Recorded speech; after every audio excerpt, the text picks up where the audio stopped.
الحمد للہ رب العالمین والصلاة والسلام علی رسولہ الکریم وعلی آلہ واصحابہ اجمعین الی یوم الدین۔ محترم و مکرم بھائیو اور بہنوں، السلام علیکم ورحمۃ اللہ وبرکاتہ۔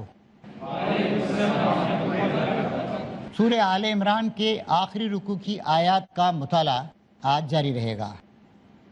آج زیر مطالعہ ہیں آیات نمبر 193 اور 194 اور ان سے آگے۔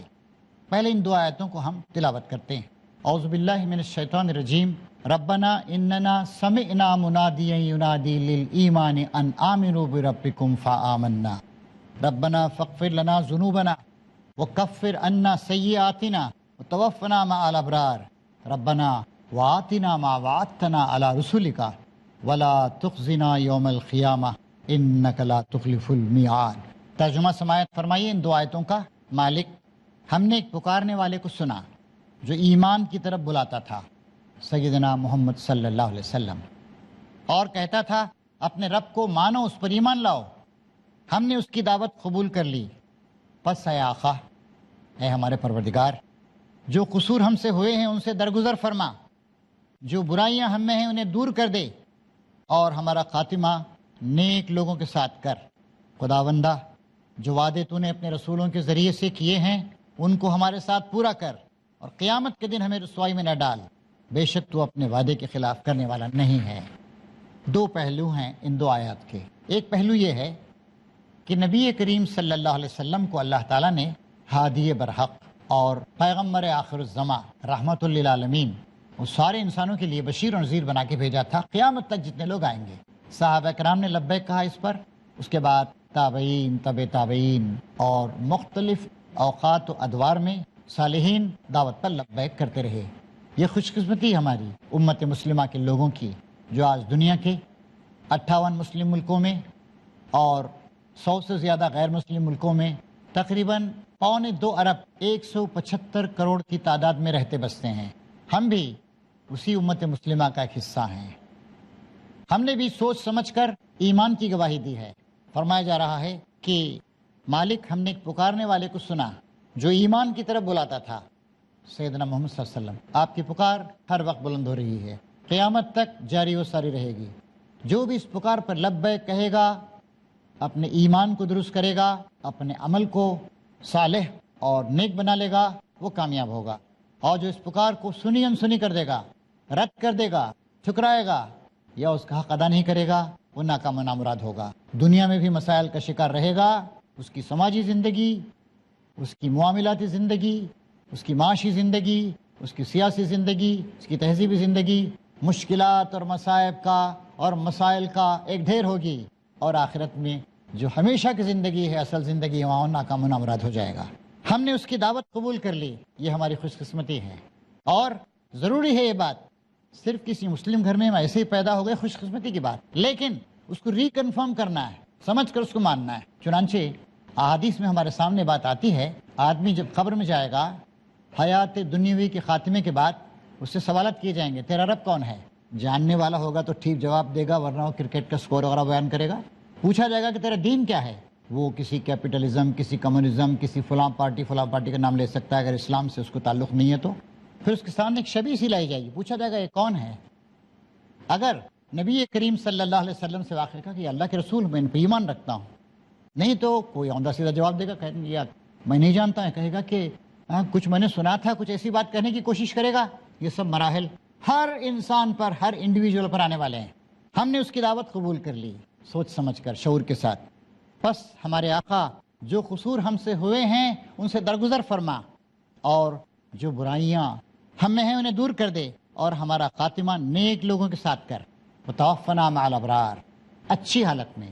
نبی کریم صلی اللہ علیہ وسلم نے دعا سکھائی ہے، اللہم انی اسألک عیشۃ نقیہ ومیتۃ سویہ، اے اللہ تجھ سے مانگتا ہوں، سوال کرتا ہوں، بھیک مانگتا ہوں، اچھی زندگی گزاروں اور اچھی موت مجھے نصیب ہو۔ پھر فرما رہا ہے اللہ تعالیٰ کہ یہ لوگ کہیں گے اس وقت، خداوندہ، جو وعدے تو نے اپنے رسولوں کے ذریعے سے کیے ہیں ان کو ہمارے ساتھ پورا کر، قیامت کے دن ہمیں رسوا و ذلیل نہ کر، بے شک تو اپنے وعدے کے خلاف کرنے والا نہیں ہے۔ یعنی تو اپنے وعدے کے خلاف نہیں کرتا، لیکن تیرا وعدے کا اطلاق ہم پہ ہوگا یا نہیں، ہم نے ایسے کام نہیں کیے، ہم سے غلطیاں سرزد ہوتی رہتی ہیں، خطا کار ہیں، تو ہم پر ہم فرما، ہمیں نیک عملی کی توفیق عطا فرما۔ ظاہر ہے صرف دعا مانگنے سے کام نہیں چلے گا، دعا مانگنے کے ساتھ ساتھ جدوجہد کرنی ہوگی، کوشش کرنی ہوگی۔ کوشش کر کے دعا کی جائے تو کامیابی ہوتی ہے، کوشش نہیں کی جائے، دعا کی جائے، کھیتی آپ بوئیں نہیں اور کہیں کہ اے اللہ تعالیٰ یہاں پر ایک لہلہاتی ہوئی فصل پروان چڑھے، نہیں ہوگا۔ گھر کے سامنے کانٹے ہیں، کانٹوں کو آپ نے اکھاڑ کے پھینکا نہیں، زمین کو صاف نہیں کیا، اے خدا تعالیٰ ان کانٹوں کے یہاں سے ہٹا دے، نہیں ہوگا۔ محنت نہیں کی، پیسہ نہیں کمایا، اینٹ پتھر لوہا لکڑ جمع نہیں کیا، کہیں کہ اللہ میرے لیے اچھا سا مکان بنا دے، آپ کی دعا قبول نہیں ہوگی۔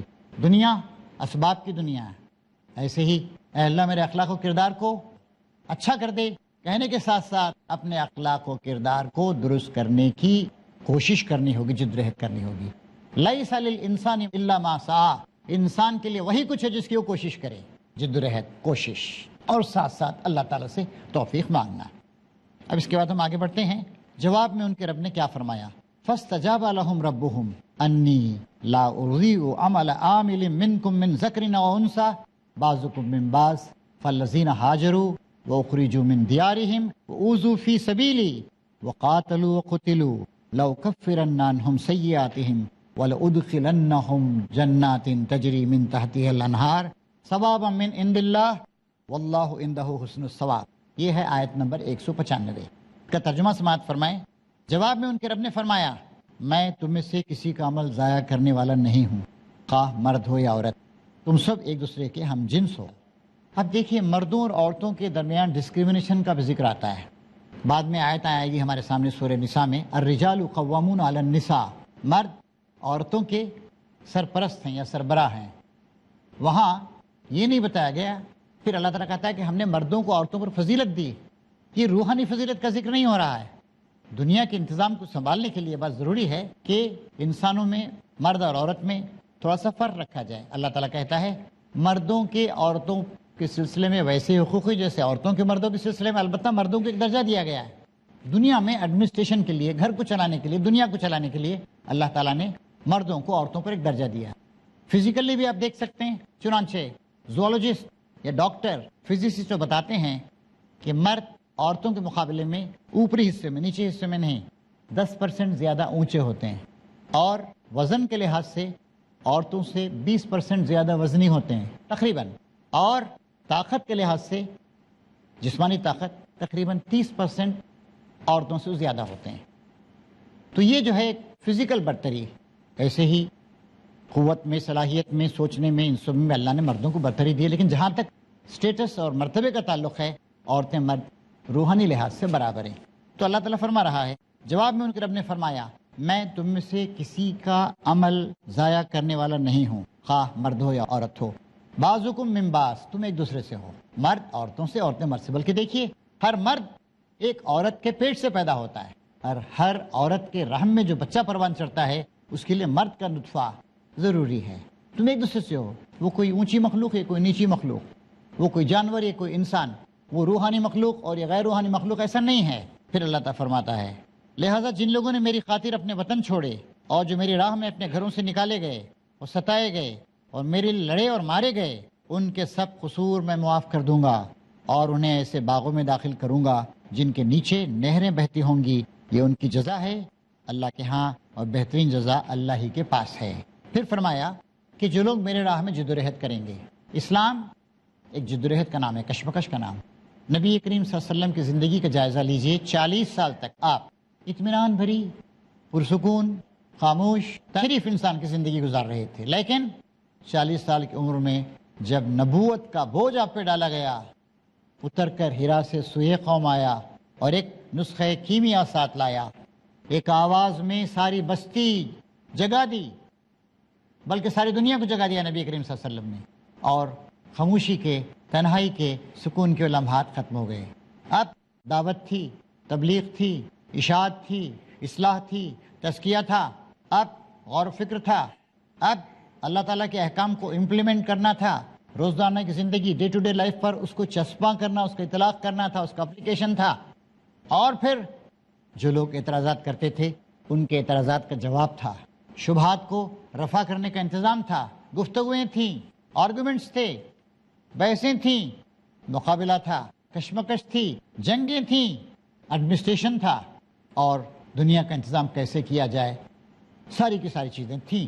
اس سے یہاں معلوم ہو رہا ہے کہ جن لوگوں نے میری خاطر اپنے وطن چھوڑے، ہجرت کی، ہجرت کر کے جانا پڑا، سب کچھ چھوڑ چھاڑ کے مکے سے مدینہ چلے گئے لوگ، اور جو میری راہ میں اپنے گھروں سے نکالے گئے، جگہ جگہ مختلف قبائل میں باتیں ہوئی، اور میرے لیے لڑے اور مارے گئے، جنگ بھی لڑنی پڑی، کبھی ڈیفنس کرنا پڑا اپنے آپ کو، اور کبھی دشمنوں کے بڑھتے ہوئے قدموں کو روکنے کے لیے آفنس کرنا پڑا، تاکہ اللہ تعالیٰ کا دین ساری دنیا میں پھیل جائے۔ میں ان کے سب قصور معاف کر دوں گا۔ سب سے بڑا صلہ نیک عملی کا، جد و جہد کا، جو اللہ تعالیٰ کی جناب سے مل سکتا ہے، وہ یہ ہے کہ اللہ تعالیٰ ہماری غلطیوں اور کوتاہیوں کو نظر انداز کر دے، معاف فرما دے، اور انہیں ایسے باغوں میں داخل کروں گا جن کے نیچے نہریں بہتی ہوں گی، ثوابا من عند اللہ واللہ عندہ حسن الثواب۔ یہ بدلہ ہے اللہ تبارک و تعالیٰ کی طرف سے، اور اچھا بدلہ اللہ تعالیٰ کے پاس ہی مل سکتا ہے۔ دنیا میں کسی نظام کو آپ قبول کر لیں، کسی پارٹی کو آپ جوائن کر لیں، کیا ہو سکتا ہے زیادہ سے زیادہ آپ کے لیے؟ کچھ پیسے مل جائیں گے، گھر مل جائے گا، 25-50 کروڑ روپیہ آپ کو مل جائیں گے، زیادہ سے زیادہ میکسیمم۔ کیا کریں گے آپ؟ کتنے دن زندہ رہنا ہے آپ کو؟ 18-20 سال میں تو آدمی جوان ہوتا ہے، 25-30 سال کی عمر میں تھوڑی اسٹیبلٹی اس کے اندر آتی ہے، پھر زندگی کی قوتیں زوال پذیر ہونے لگتی ہیں، ادھیڑ عمر میں داخل ہوتا ہے، کہیں 50 سال وغیرہ کی عمر میں جا کر تھوڑی اسٹیبلٹی اور تھوڑی وسائل حاصل ہوتے ہیں۔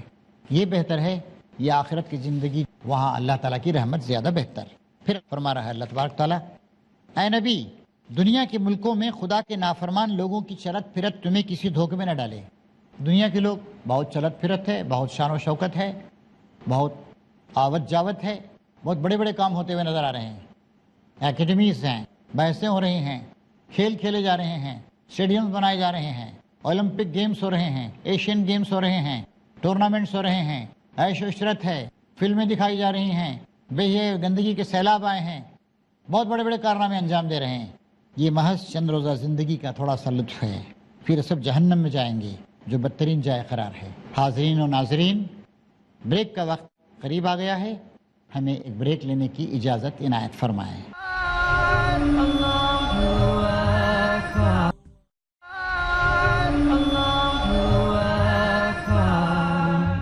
قابل احترام حاضرین اور عزیز و محترم ناظرین، دوبارہ گفتگو کرنے کے لیے بریک کے بعد ہم سب مجتمع ہوئے ہیں۔ گفتگو اس بات پہ ہو رہی تھی کہ اللہ تعالیٰ نے مومن مردوں اور مومن عورتوں کی دعاؤں کے جواب میں کہا کہ میں کسی کے اجر کو ضائع کرنے والا نہیں ہوں، تم ایک دوسرے سے ہو، تمہیں بھرپور اجر دوں گا۔ پھر فرمایا کہ جو لوگ میرے راہ میں جد و جہد کریں گے، اسلام ایک جد و جہد کا نام ہے، کشمکش کا نام۔ نبی کریم صلی اللہ علیہ وسلم کی زندگی کا جائزہ لیجئے، 40 سال تک آپ اطمینان بھری، پرسکون، خاموش، تنہا کی زندگی گزار رہے تھے، لیکن 40 سال کی عمر میں جب نبوت کا بوجھ آپ پہ ڈالا گیا، اتر کر ہرا سے سوئے قوم آیا اور ایک نسخہ کیمیا ساتھ لایا، ایک آواز میں ساری بستی جگا دی، بلکہ ساری دنیا کو جگا دیا نبی کریم صلی اللہ علیہ وسلم نے، اور خاموشی کے، تنہائی کے، سکون کے لمحات ختم ہو گئے۔ اب دعوت تھی، تبلیغ تھی، اشاعت تھی، اصلاح تھی، تزکیہ تھا، اب غور و فکر تھا، اب اللہ تعالیٰ کے احکام کو امپلیمنٹ کرنا تھا، روزانہ کی زندگی، ڈے ٹو ڈے لائف پر اس کو چسپاں کرنا، اس کا اطلاق کرنا تھا، اس کا اپلیکیشن تھا، اور پھر جو لوگ اعتراضات کرتے تھے ان کے اعتراضات کا جواب تھا، شبہات کو رفع کرنے کا انتظام تھا، گفتگویں تھیں، آرگومنٹس تھے، بحثیں تھیں، مقابلہ تھا، کشمکش تھی، جنگیں تھیں، ایڈمنسٹریشن تھا، اور دنیا کا انتظام کیسے کیا جائے، ساری کی ساری چیزیں تھیں۔ اس سے یہاں معلوم ہو رہا ہے کہ جن لوگوں نے میری خاطر اپنے وطن چھوڑے، ہجرت کی، ہجرت کر کے جانا پڑا، سب کچھ چھوڑ چھاڑ کے مکے سے مدینہ چلے گئے لوگ، اور جو میری راہ میں اپنے گھروں سے نکالے گئے، جگہ جگہ مختلف قبائل میں باتیں ہوئی، اور میرے لیے لڑے اور مارے گئے، جنگ بھی لڑنی پڑی، کبھی ڈیفنس کرنا پڑا اپنے آپ کو، اور کبھی دشمنوں کے بڑھتے ہوئے قدموں کو روکنے کے لیے آفنس کرنا پڑا، تاکہ اللہ تعالیٰ کا دین ساری دنیا میں پھیل جائے۔ میں ان کے سب قصور معاف کر دوں گا۔ سب سے بڑا صلہ نیک عملی کا، جد و جہد کا، جو اللہ تعالیٰ کی جناب سے مل سکتا ہے، وہ یہ ہے کہ اللہ تعالیٰ ہماری غلطیوں اور کوتاہیوں کو نظر انداز کر دے، معاف فرما دے، اور انہیں ایسے باغوں میں داخل کروں گا جن کے نیچے نہریں بہتی ہوں گی، ثواب من عند اللہ واللہ عندہ حسن الثواب، یہ بدلہ ہے اللہ تبارک و تعالیٰ کی طرف سے، اور اچھا بدلہ اللہ تعالیٰ کے پاس ہی مل سکتا ہے۔ دنیا میں کسی نظام کو آپ قبول کر لیں، کسی پارٹی کو آپ جوائن کر لیں، کیا ہو سکتا ہے زیادہ سے زیادہ آپ کے لیے؟ کچھ پیسے مل جائیں گے، گھر مل جائے گا، 25-50 کروڑ روپے آپ کو مل جائیں گے، زیادہ سے زیادہ میکسیمم۔ کیا کریں گے آپ؟ کتنے دن زندہ رہنا ہے آپ کو؟ 18-20 سال میں تو آدمی جوان ہوتا ہے، 25-30 سال کی عمر میں تھوڑی اسٹیبلٹی اس کے اندر آتی ہے، پھر زندگی کی قوتیں زوال پذیر ہونے لگتی ہیں، ادھیڑ عمر میں داخل ہوتا ہے، کہیں 50 سال وغیرہ کی عمر میں جا کر تھوڑی اسٹیبلٹی اور تھوڑی وسائل حاصل ہوتے ہیں۔ یہ بہتر ہے یہ آخرت کی زندگی، وہاں اللہ تعالیٰ کی رحمت زیادہ بہتر۔ پھر فرما رہا ہے اللہ تبارک تعالیٰ، اے نبی، دنیا کے ملکوں میں خدا کے نافرمان لوگوں کی چلت پھرت تمہیں کسی دھوکے میں نہ ڈالے۔ دنیا کے لوگ بہت چلت پھرت ہے، بہت شان و شوکت ہے، بہت آوت جاوت ہے، بہت بڑے بڑے کام ہوتے ہوئے نظر آ رہے ہیں، اکیڈمیز ہیں، بحثیں ہو رہی ہیں، کھیل کھیلے جا رہے ہیں، اسٹیڈیم بنائے جا رہے ہیں، اولمپک گیمز ہو رہے ہیں، ایشین گیمز ہو رہے ہیں، ٹورنامنٹس ہو رہے ہیں، عیش و عشرت ہے، فلمیں دکھائی جا رہی ہیں، یہ گندگی کے سیلاب آئے ہیں، بہت بڑے بڑے کارنامے انجام دے رہے ہیں۔ یہ محض چند روزہ زندگی کا تھوڑا سا لطف ہے، پھر سب جہنم میں جائیں گے جو بدترین جائے قرار ہے۔ اصل زندگی آخرت کی زندگی۔ فرمایا جا رہا ہے برعکس اس کے جو لوگ اپنے رب سے ڈرتے ہوئے زندگی بسر کرتے ہیں، ان کے لیے ایسے باغ ہیں جن کے نیچے نہریں بہتی ہیں، ان باغوں میں ہمیشہ رہیں گے، اللہ کی طرف سے سامان ضیافت ہے، نزلا من عند اللہ، اللہ تعالیٰ میزبانی فرمائے اور آپ اس کے مہمان ہوں۔ آخرت کی طویل زندگی میں کتنی خوش قسمتی کا معاملہ ہوگا۔ وما عند اللہ خیر للابرار، اچھے لوگوں کے لیے، نیک لوگوں کے لیے وہی سب سے بہتر ہے جو اللہ تبارک تعالیٰ عطا کرنے والا ہے۔ پھر فرمایا جا رہا ہے اہل کتاب کا ذکر ہو رہا ہے۔ اہل کتاب سے بھی مدینے میں مسلسل واسطہ پڑ رہا تھا، اور ان سے بہت سے لوگ مخالفتیں کر رہے تھے، خاص کر یہودی بنی اسرائیلی۔ کچھ لوگ ایسے بھی ہیں جو اللہ کو مانتے ہیں، اس کتاب کو مانتے ہیں، ایمان لا رہے ہیں، حضور کا دامن تھام رہے ہیں، اس کتاب کو مانتے ہیں جو تمہاری طرف بھیجی گئی ہے، اور اس کتاب پر بھی ایمان رکھتے ہیں جو اس سے پہلے خود ان کی طرف بھیجی گئی تھی، تورات۔ اللہ کے آگے جھکے ہوئے ہیں، فرما برداری کا اور خشوع و خضوع کا، اطاعت کا، سربزیری کا رویہ اختیار کر رکھا ہے، اور اللہ کی آیات کو تھوڑی سی قیمت پر بیچ نہیں دیتے۔ اللہ کی آیات کو تھوڑی قیمت پر بیچ دینے کا مطلب یہ ہے کہ دنیوی مفاد حاصل کرنے کے لیے ایک آیت کو چھوڑ دیا، ایک آیت کو رد کر دیا، آیت کے دوسرے معنی کیے، قطر بھی ان کی کچھ ایسا نہیں کرتے ہیں۔ اولئک لہم اجرہم عند ربہم، ان لوگوں کے رب کے پاس ان کا اجر ملے گا۔ ان اللہ سریع الحساب، اللہ تعالیٰ بہت جلد حساب لے گا، حساب لینے میں اسے دیر نہیں لگتی۔ پھر فرمایا جا رہا آخر میں، چونکہ کشمکش کا ماحول ہے، اے لوگوں جو ایمان لائے ہو، اسبرو، صبر سے کام لو، وصابرو، صابرو کا لفظ آیا ہے، اس کے معنی ہیں کفار اپنے کفر پر جو مضبوطی دکھا رہے ہیں، سربلند کرنے کے لیے زحمتیں اٹھا رہے ہیں، تم ان کے مقابلے میں ان سے بڑھ کر پامردی دکھاؤ۔ وہ رابطو، کمر کسو، یعنی کہ تیار رہو مقابلہ کرنے کے لیے، چاہے وہ علمی مقابلہ ہو، عقلی مقابلہ ہو، معلومات کا مقابلہ ہو، اخلاق و کردار کا مقابلہ ہو، جنگ و جدل کا مقابلہ ہو، تیار رہو۔ اور واتقوا اللہ، اللہ تعالیٰ سے ڈرتے رہو، امید ہے کہ فلاح پاؤ گے۔